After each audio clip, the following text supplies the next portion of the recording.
நாம் எப்படி கோலம் இடுகின்றோமோ இதை போன்ற காலையில் இந்த துருவ நட்சத்திரம் தோன்றும் வேளையில் மகரிஷிகள் காட்டிய அருள் வழிப்படி நாம் எப்படி கோலங்களில் புள்ளி இடுகின்றோமோ இதை போன்று நம்மை சார்ந்தோர்கள் அனைவரையும் எண்ணத்தில் நினைவு கொண்டு வர வேண்டும். அது புள்ளியிட வேண்டும். ஆக நமக்குள் நாம் அந்த மகிழ்ச்சி நட்சத்தை நாம் பெற வேண்டும் என்று நாம் நமது குடும்பத்தில் உள்ளவருடைய எண்ணங்களை பதிவு செய்து மகிழ்ச்சிகளின் சக்தி பெற வேண்டும் என்று நினைக்க வேண்டும். அவர்கள் குடும்பங்கள் நலம் பெற வேண்டும் என்று நினைக்க வேண்டும்.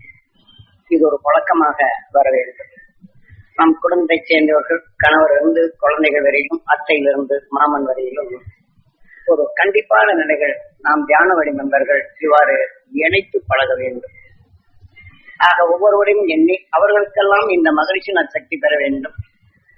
அவர்கள் மனபலம் பெற வேண்டும், உடல்நலம் பெற வேண்டும். எங்கள் குடும்பத்தில் ஒன்று சேர்ந்து ஒற்றுமையாக வாழ்ந்திடும் இந்த உணவுகள் எங்களிலே விளைய வேண்டும் என்ற இந்த பதிவினை வைத்துக் கொள்ள வேண்டும். அதை போன்றே நீங்கள் வீட்டிலே கோலம் இடும் போதெல்லாம் இதை போன்ற அந்த புள்ளிகள் வைக்கும் போதெல்லாம் நம் குடும்பத்தை சார்ந்தோர் அனைவருமே இதை போல எண்ணி நமக்குள் எண்ணி ஒன்று சேர்த்து வாழ்ந்திட அந்த இனத்தின் தன்மையை பெற வேண்டும், வளர வேண்டும் என்ற நினைவினை நாம் பதிவு செய்து கொள்ள வேண்டும். இது ஒரு பழக்கமாக இருக்க வேண்டும். இதை போல நீங்கள் ஒவ்வொரு நாளும் உங்களிலே ஆபரணங்கள் அணிந்திருந்தார் அந்த ஆபரணங்களை எண்ணி நம்மை போன்ற அனைவருக்கும் இது கிடைக்க வேண்டும். ஆக இந்த தங்கத்தை போன்ற நல்மனம் எனக்குள் வளர வேண்டும். இதை போன்ற நம்மை சார்ந்தோர் நாம் பார்ப்போம் அனைவருக்கும் இந்த நிலைகள் கிடைக்க வேண்டும். அவர்கள் வாழ்க்கையில் இந்த தங்கத்தை போல அந்த நறுமணங்கள் அந்த தங்கத்தை போன்று பழிச்சென்ற மங்கா நிலைகள் அவர்கள் மனதில் பெற வேண்டும். இதை போல நாம் தங்கம் வெறும் ஆபரணத்தை மட்டும் அணிந்து கொண்டிருப்பதற்கல்ல.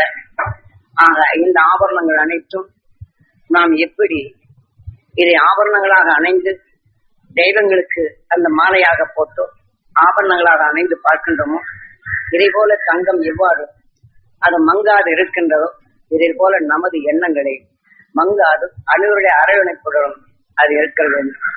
காரணம், ஒருவரை நாம் குடும்பத்துக்குள்ளே மகிழ்ச்சியாக இருப்பினும் ஆனால் அந்த மகிழ்ச்சிக்குள் சிறிது குறை ஏற்பட்டால் அதை உடனே அவர் மேல் இருக்கும் நல்லெண்ணங்கள் நமக்குள் மறைய தொடங்கி விடுகின்றது. அது மறையாது இந்த தங்கத்தை கொண்டு அவருடைய உணர்வு நமக்குள் அது தொலைத்து விட்டு பழிச்சென்ற அவர்களுடைய உணர்வும் தெளிந்திட வேண்டும் என்ற எண்ணத்தில் வளர்ந்திட வேண்டும்.